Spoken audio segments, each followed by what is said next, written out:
देखिए बच्चों, एक्सरसाइज 1.3 का क्वेश्चन नंबर 3 बच्चों मैं क्वेश्चन 1 करवा चुका हूं और मैं उम्मीद करता हूं आपने वो वीडियो देख ली होगी। तो देखिए बच्चों, क्वेश्चन 3 क्या कह रहा है। क्वेश्चन 3 कह रहा है write the following in the form p by q where p and q are integers and q not equal to 0। अब आपको ये बात पता है कि डेसिमल ना अगर रैशनल नंबर होते हैं तो दो टाइप के होते हैं, या तो होते हैं टर्मिनेटिंग या होते हैं नॉन टर्मिनेटिंग रिपीटिंग।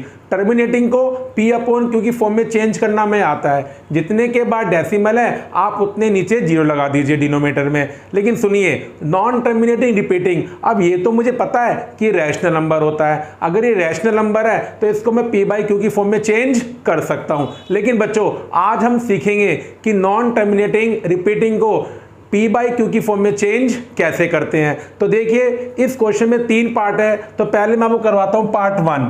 तो देखिए बच्चों 0.6 बार, अब ये आपको जो डेसिमल हो गया ये क्या बन गया, नॉन टर्मिनेटिंग रिपीटिंग, क्योंकि 6 के ऊपर बार है तो इसका मतलब क्या हुआ, 6 बार बार रिपीट होता रहेगा। अब सीखते हैं कि इसको p by q में कन्वर्ट कैसे करते हैं। तो आपको करना क्या है, पहले आप इस नंबर को x मान लीजिए कि 0.6 बार x के इक्वल है, तो मैं x निकालूंगा और जो मेरा x आएगा वही हमारा आंसर होगा। तो 0.6 बार, अब ये बार 6 के ऊपर है तो इसका मतलब क्या हुआ बच्चों कि 6 आता रहेगा। अब कितनी बार आएगा ये तो कोई नहीं जानता, तो इससे मैं क्या लगा दूंगा, इसको डैश डैश लगा दूंगा। अब ये हमारे लिए एक इक्वेशन है बच्चों, तो हम क्या करेंगे, इस इक्वेशन को 1 मार्क कर लेते हैं कि मैंने इस इक्वेशन को 1 मान लिया। तो अब देखिए p by q में कन्वर्ट करने के लिए आपको एक बात याद रखनी है। अब मैं आपको बात सिखाता हूं। देखिए बच्चों बात क्या होती है, पहले तो एक कॉन्सेप्ट सीखिए। अगर आपके पास कोई भी इक्वेशन मैथमेटिक्स में है तो आप उस इक्वेशन को दोनों तरफ सेम नंबर से मल्टीप्लाई कर सकते हैं, बस वो नंबर 0 नहीं होना चाहिए। मतलब क्या हुआ कि आप मैथमेटिक्स में किसी भी इक्वेशन को नॉन जीरो नंबर से दोनों तरफ मल्टीप्लाई कर सकते हैं, मतलब LHS से भी और RHS से भी। यहाँ पर हमें इस इक्वेशन को एक नंबर से मल्टीप्लाई करना होता है। अब वो नंबर कौन सा होता है, अब वो सीखते हैं। इसका बहुत सिंपल तरीका है, आपको ये देखना है कि कितनी डिजिट के ऊपर बार लगा हुआ है। तो बच्चों यहाँ पर ना 6 के ऊपर बार है, तो कितनी डिजिट के ऊपर बार है, 1 डिजिट के ऊपर बार है। अगर 1 डिजिट के ऊपर बार होता है तो आपको ना इस इक्वेशन को 10 से मल्टीप्लाई करना होता है। अगर बार 2 डिजिट के ऊपर होगा तो 100 से करना मल्टीप्लाई, और अगर बार 3 के ऊपर होगा तो 1000 से, और 4 के ऊपर बार होगा तो 10,000 से। अब ये बात आप समझ गए होंगे। तो इसमें ना डिजिट 6 ओनली 1 डिजिट के ऊपर बार है,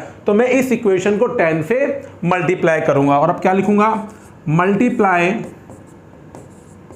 equation 1 by 10 on both sides. मैं इक्वेशन 1 को 10 से मल्टीप्लाई करूंगा, वो भी दोनों तरफ। आप एक तरफ नहीं कर सकते, आपको लेफ्ट हैंड साइड और राइट हैंड साइड दोनों को ही मल्टीप्लाई करना होगा। अब आप सुनिए, जब आप इसको 10 से मल्टीप्लाई करेंगे तो जो हमारा x है बच्चों वो क्या बन जाएगा, 10x। क्या बन जाएगा, 10x। अब देखते हैं राइट हैंड साइड में क्या चेंज आएगा। देखिए बच्चों, ये मैं जानता हूं, ये हमने 6th 7th में पढ़ रखा है। अगर मुझे किसी भी नंबर को जो डेसिमल में है अगर 10 से मल्टीप्लाई करना है तो मेरा डेसिमल राइट की तरफ शिफ्ट हो जाता है 1 प्लेस आगे। अगर 100 से करना है तो 2 प्लेस आगे शिफ्ट हो जाएगा, अगर 1000 से करना है तो 3 प्लेस आगे शिफ्ट हो जाएगा। तो जब मैं इसको 10 से मल्टीप्लाई करूंगा तो ये मेरा डेसिमल आगे शिफ्ट हो जाएगा। क्या हो जाएगा, आगे शिफ्ट हो जाएगा। तो ये बन जाएगा 06.666, और 06 को हम खाली क्या बोलेंगे, 6 बोलेंगे। तो ये क्या बन जाएगा, 6.666666 डैश डैश डैश। और बच्चों में इस इक्वेशन को सेकंड इक्वेशन मार्क करूंगा, सेकंड इक्वेशन मान लूंगा।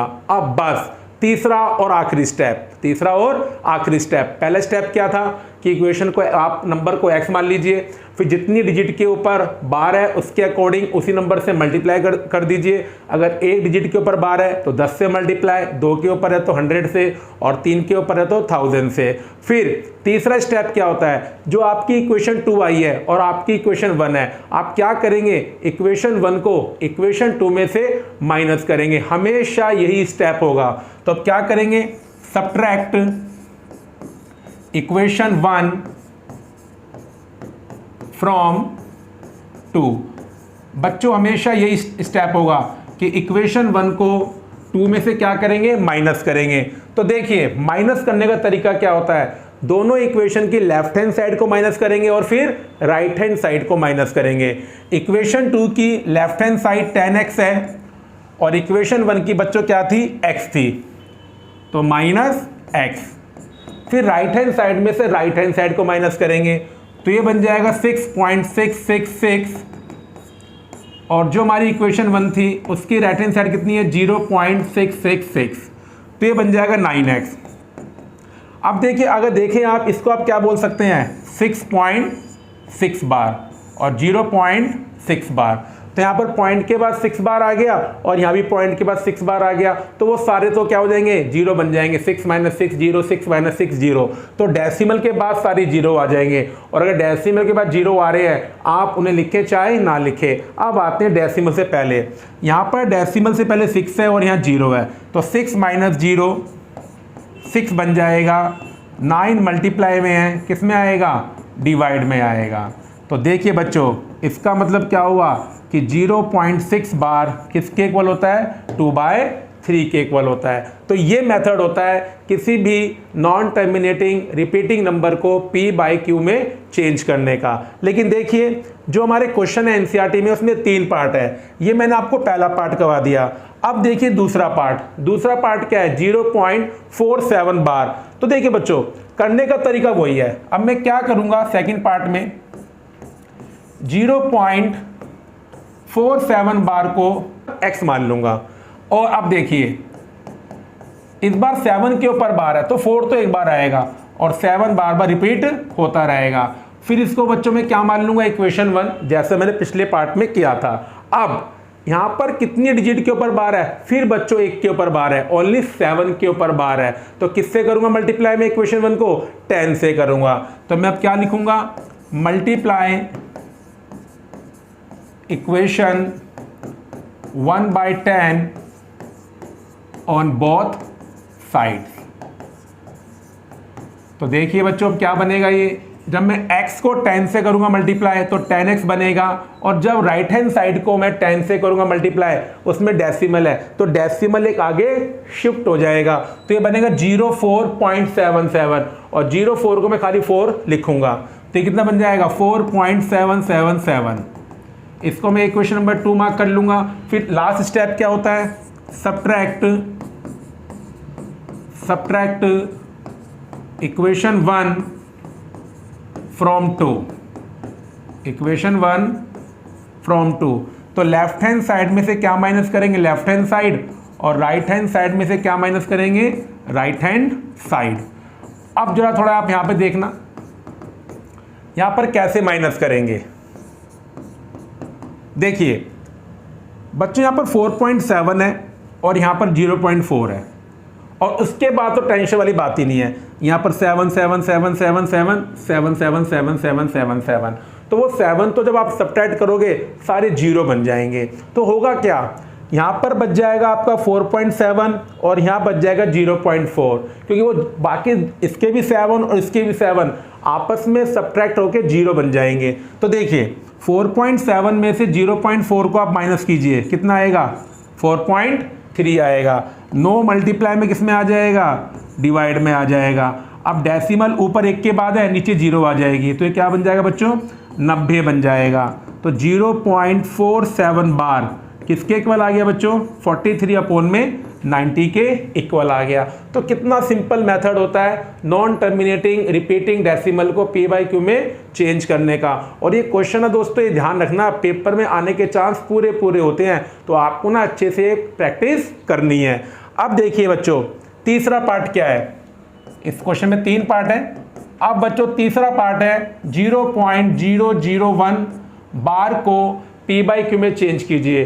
तो पहले स्टेप मैंने आपको क्या बताया कि उस नंबर को आप x मान लीजिए, फिर आप क्या कीजिए, क्योंकि 001 के ऊपर बार है तो 001 बार बार रिपीट होता रहेगा, वो आप रिपीट करके दिखा दीजिए और फिर उस इक्वेशन को क्या मान लो आप 1 मान लीजिए। दूसरा स्टेप मैंने आपको क्या बताया, अब देखिए कितनी डिजिट के ऊपर बार है, यहाँ पर ना 3 डिजिट के ऊपर बार है। तो आप इस इक्वेशन को किससे मल्टीप्लाई करोगे? 1000 से। अगर 1 डिजिट के ऊपर बार होता है तो 10 से मल्टीप्लाई, 2 के ऊपर बार है तो 100 से मल्टीप्लाई, 3 के ऊपर बार है तो 1000 से, और ऐसे आप देख लीजिएगा 4 के ऊपर बार है तो 10,000 से, 5 के ऊपर बार है तो 1 लाख से। तो यहाँ मैं किससे करूँगा मल्टीप्लाई? 1000 से करूँगा मल्टीप्लाई। तो मैं लिखूँगा मल्टीप्लाई